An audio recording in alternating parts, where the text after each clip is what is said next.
La Oreja del Guaje es un podcast de divulgación propuesto y ejecutado por investigadoras e investigadores del CIESAS Pacífico Sur. Somos CIESAS.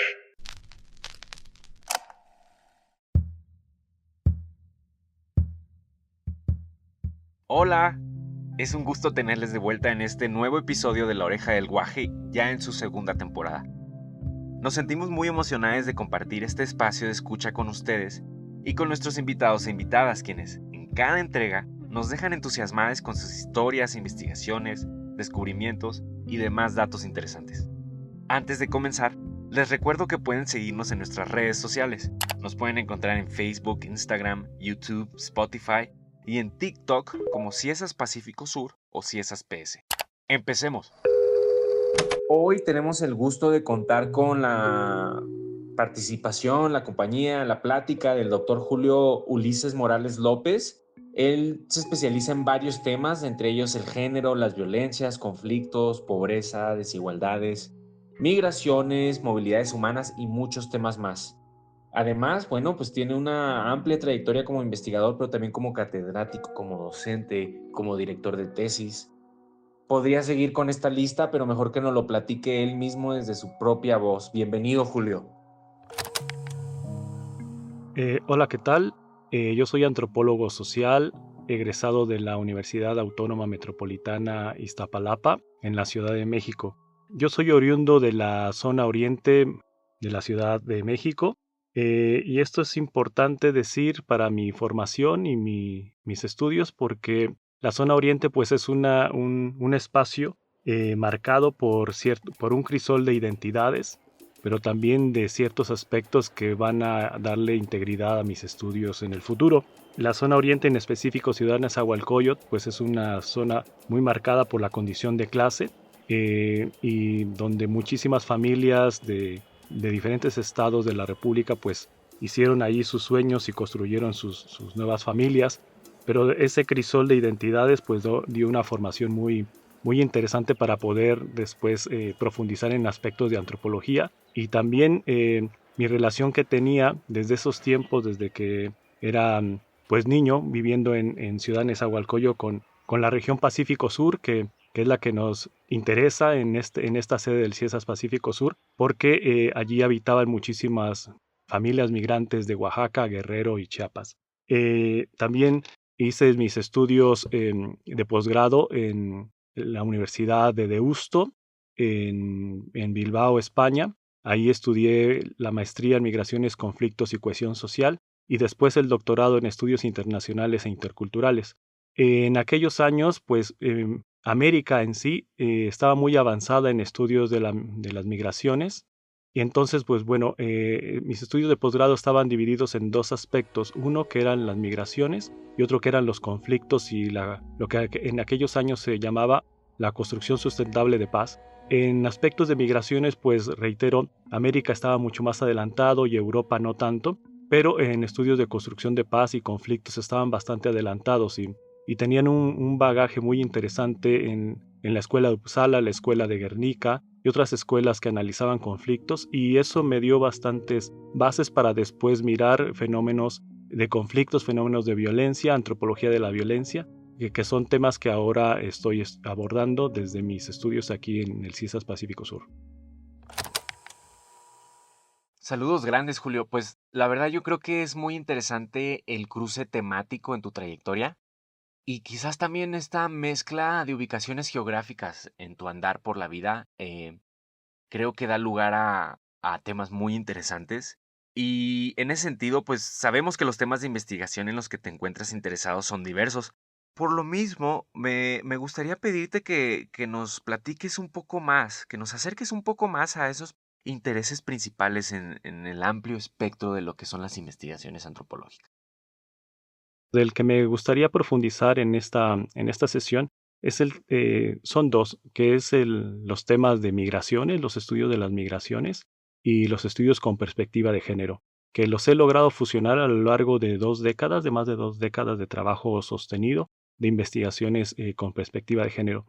Y aquí es importante mencionar que desde mis tesis de licenciatura, maestría y doctorado, pues he mantenido estos enfoques que nos permiten estudiar no solo cómo se están relacionando las sociedades, sino también cómo están siendo modificadas por todos las condicionantes y los cambios. Y a la par de los estudios de las migraciones y con perspectiva de género, es importante entender que las migraciones son fenómenos que irrumpen en los procesos sociales de las comunidades y de la vida de las personas y de la vida de las familias. Hay un momento A en el que las sociedades están estáticas o las familias están estáticas y después tienen que migrar.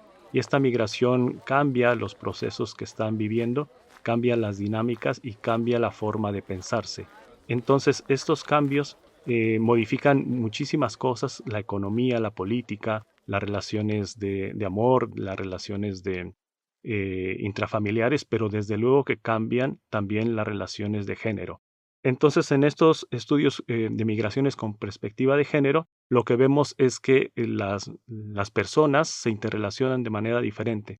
Y también es importante, al hablar de estas investigaciones que realizo, comprender que la perspectiva de género o los estudios de género no solo son estudios de las mujeres, sí que son una parte sustancial y fundamental, pero también pues son estudios de todas las identidades y diversidades sexogenéricas, estudios de las masculinidades, estudios de las personas gay, estudios de personas lesbianas, no binarias, transexuales y de todas las demás identidades que podamos entender. Estos estudios que estoy mencionando están situados pues en Oaxaca a lo largo de mi trayectoria de más de 2 décadas. Y actualmente estoy realizando investigaciones con este mismo enfoque, pero ya llevando a la par la categoría de pobreza o la categoría de clase. Y aquí lo que estamos viendo en la región de la Mixteca Baja, en la zona de lo que son los 2 municipios más pobres de México, que están situados a 40 minutos de la ciudad de Guajuapan de León, pues lo que vemos que son sociedades migrantes, pero ya no son migrantes internacionales, sino que son migrantes a la Ciudad de México y que trabajan en la economía informal. Trabajan como vendedores ambulantes, trabajan como limpiaparabrisas.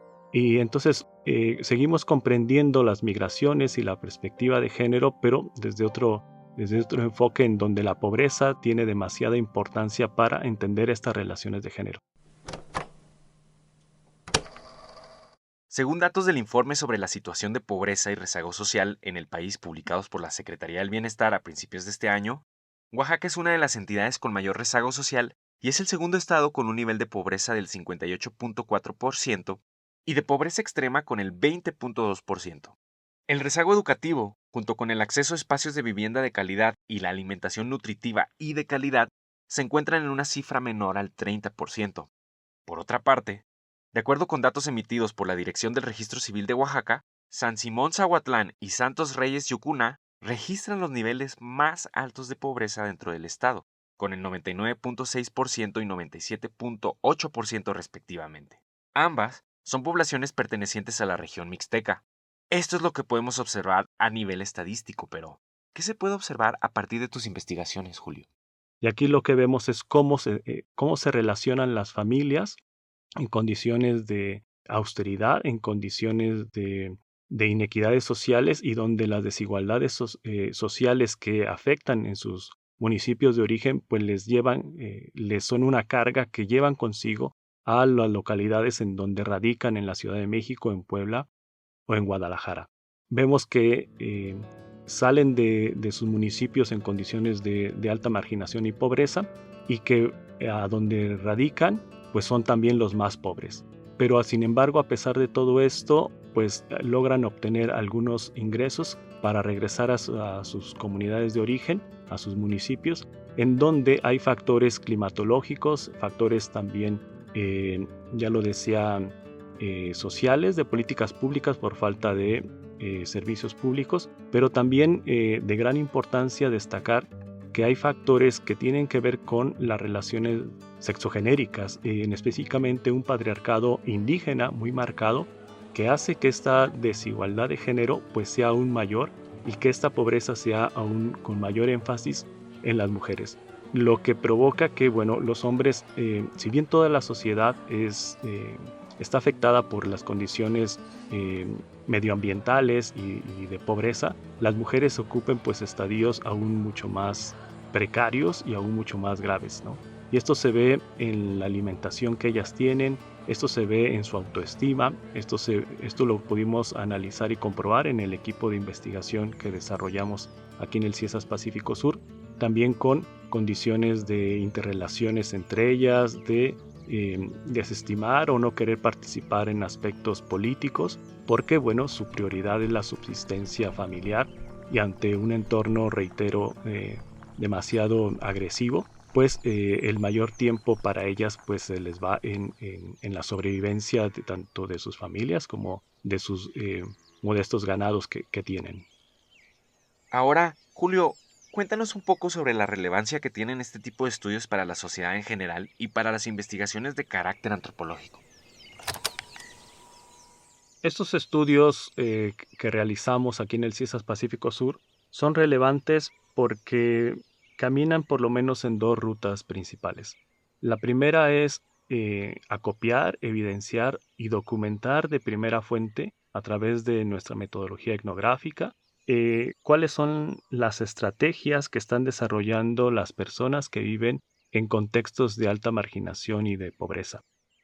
Vemos que hay enfoques teóricos, analíticos, que en décadas anteriores ponderaban los estudios de las relaciones, de las estrategias de sobrevivencia.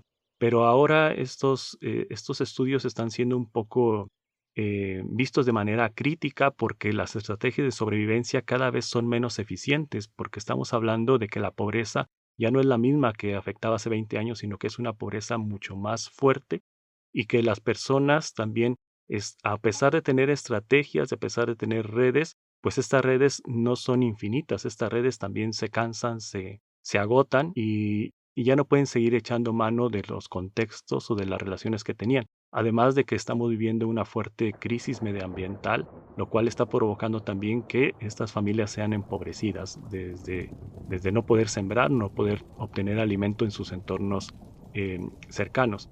En un segundo lugar, estos estudios son importantes porque hay todo un enfoque que viene desde el gobierno federal, los gobiernos estatales de combate y lucha contra la pobreza.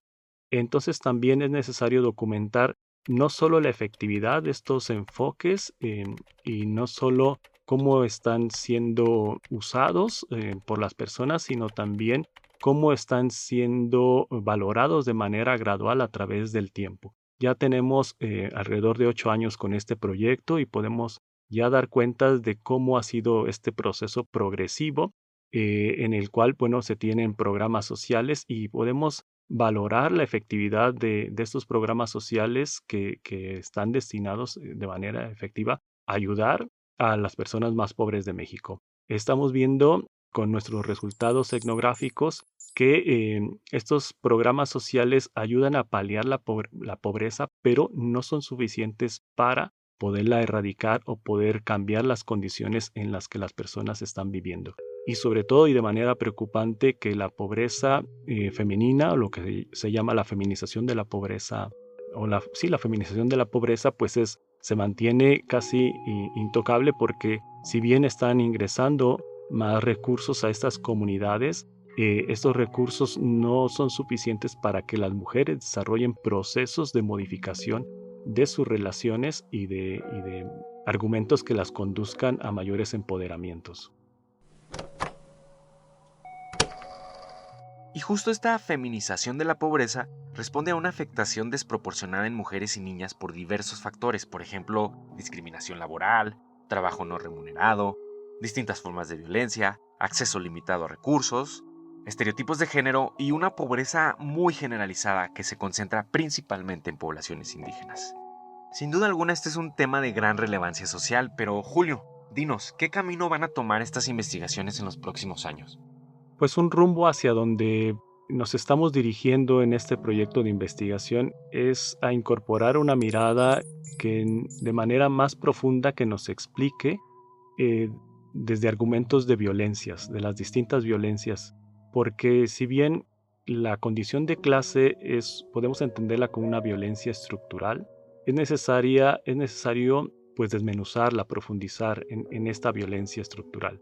De manera profunda, cómo se vive la pobreza. Por ejemplo, en una publicación que saldrá en este año 2025, trabajo desde Antropología de las Emociones, cómo las personas, cómo las mujeres viven la pobreza y cómo se siente la pobreza. Y esa pobreza pues tiene efectos físicos, representados por hambre, representados por malestar estomacal, representado también por diarreas, pero también tiene efectos psicológicos representados con estrés, angustia y otros efectos también, ¿no? Entonces es interesante profundizar en estas violencias, y algo que también estamos trabajando es en estas relaciones de violencias intrafamiliares, pero también de violencias interpersonales, porque lo que estamos comprendiendo es que también son personas que viven con estrés, pero que también viven con una baja autoestima por cómo se aprecian a sí mismas y cómo se aprecian frente a otras personas, ¿no? Entonces, es interesante todos estos aspectos que son visibles desde los ojos de la investigación etnográfica y desde la antropología social, y que quizá desde otros enfoques no podríamos advertir, pero que son necesarios cuando desarrollamos una investigación sostenida a lo largo de varios años, y con una metodología pues que nos permite comprender la riqueza desde el mismo contexto situado. Julio, muchas gracias. Creo que es muy interesante lo que nos cuentas. Es muy necesario abordar la violencia en su pluralidad, una violencia adjetivada. Es muy importante desmenuzarla y, como nos anuncias en tus próximos trabajos, la necesidad de seguirlo trabajando, ¿no? Ver cómo es que se siente la pobreza, cómo es que se vive desde el ámbito emocional, me parece muy, muy valioso. Yo te agradezco, yo le agradezco a la audiencia. Reitero la invitación a seguirnos en redes sociales, escuchar nuestros otros capítulos anteriores y bueno, nos vemos en la próxima. Soy JF Matamoros Y nos vemos a la próxima.